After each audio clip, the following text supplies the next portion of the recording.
ini kita dan teman-teman berada di Kampung Belanda, peninggalan PT Garam di Jalan Pangarengan, di Jalan Pangarengan. Ini di sebelah kanan kiri jalan masih banyak rumah kuno peninggalan Belanda. Bentuknya eksotis, kelihatan kunonya, dan sepertinya belum direhab sama sekali. Di sana pemirsa ada peninggalan air mancur yang akan direaktivasi oleh Pemkab Sampang. Sudah datang materialnya. Nanti ini akan jadi salah satu destinasi wisata Kabupaten Sampang. Banyak sekali rumah tua di bantaran jalan nasional Pangarengan ini menuju jalan arah Sampang ke Bangkalan atau Sampang ke Sumeneb. Di sana itu ada air mancur. Itu air mancur tua di sana. Itu akan direaktivasi oleh Dispora Budpar Sampang. Bisa teman-teman lihat di sini juga ada rumah tua ini di belakang saya, dan teman-teman saat ini sedang mengeksplor, sedang dipandu oleh Mas Vicky selaku pemandu wisata pada kesempatan kali ini. Selama 2 hari kita ditemani Mas Vicky keliling kota Sampang, mengeksplor potensi wisata dan destinasi wisata yang ada di Kabupaten Sampang. Ini teman-teman pada selfie ini.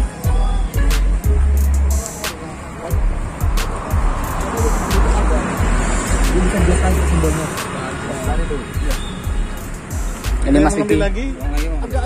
Untuk hari pertama kita farm trip kali ini, sore ini kita ada di kawasan Kampung Belanda seperti itu. Saya lagi dengan Mbak Desi. Mbak Desi ini adalah salah satu teman saya, sama-sama tour guide ya Mbak, tapi Mbak Desi ini lebih spesialis ke turis-turis dari Belanda. Jadi mungkin Mbak Desi nanti bisa menceritakan sedikit atau banyak tentang filosofi mungkin bangunan-bangunan peninggalan Belanda kayak gini.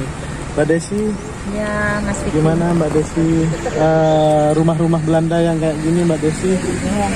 Mbak Desi bisa nggak menceritakan tentang filosofinya atau ada bentuk-bentuknya yang seperti itu Mbak?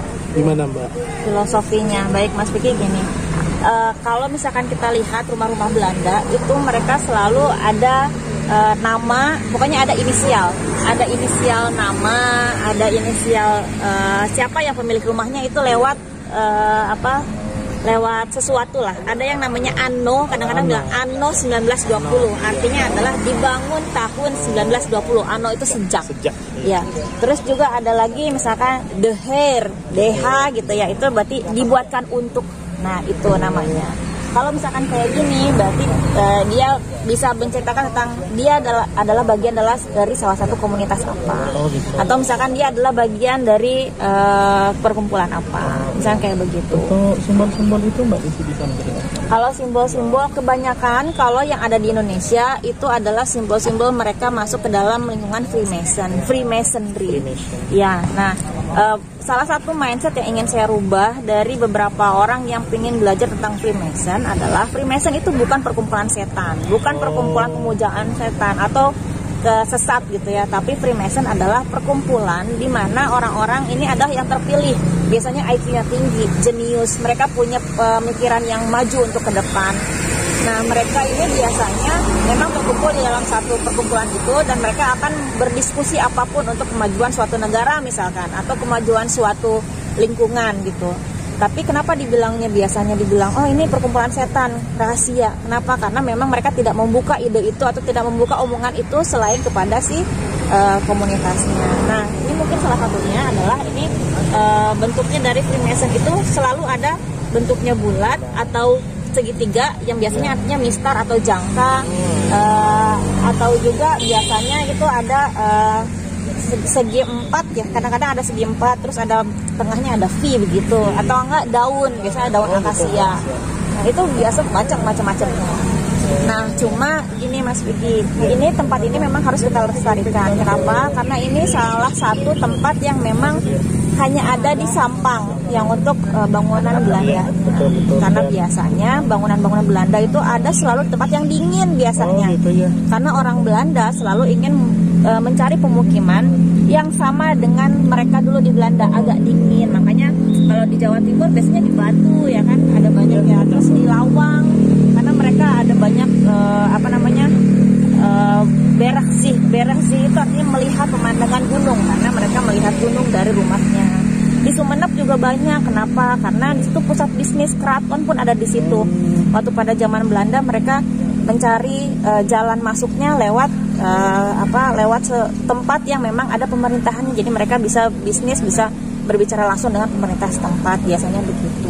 Gitu Mas. Ya, terima kasih Mbak Desi atas penjelasannya. Jadi perlu teman-teman ketahui bahwasanya rencananya di Krampon ini, di kawasan Kampung Belanda ini nantinya akan dibangun oleh pemerintah Kabupaten Sampang melalui leading sektornya Dinas Dispora Budpar Kabupaten Sampang, seperti itu ya. Mudah-mudahan nanti bisa direaktivasi kembali, sehingga impian untuk mereaktivasi atau membangun kembali Kampung Belanda ini bisa terwujud. Dan ya mudah-mudahan nanti orang-orang di Belanda yang ingin bernostalgia atau orang-orang yang ingin tahu lebih dalam tentang kehidupan orang-orang Belanda dulu bisa singgah ke Kabupaten Sampang, khususnya di Desa Krampon.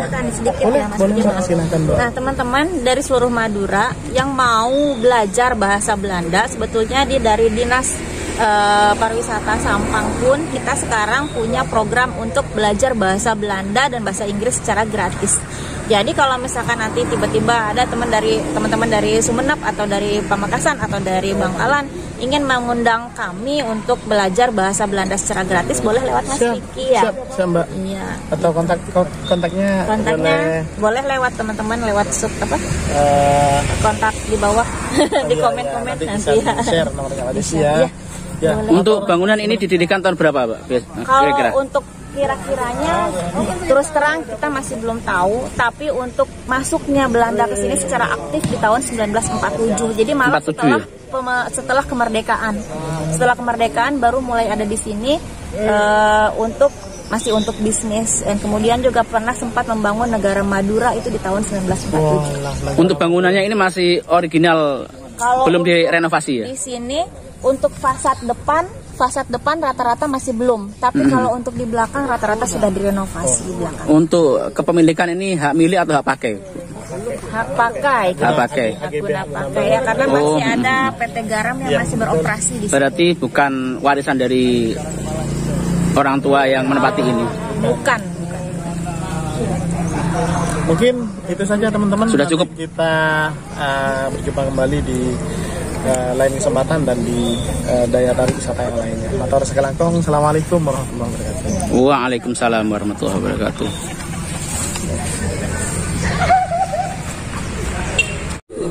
Ya, teman-teman, kita lanjut dari depan tadi, kita menuju ke belakang ya.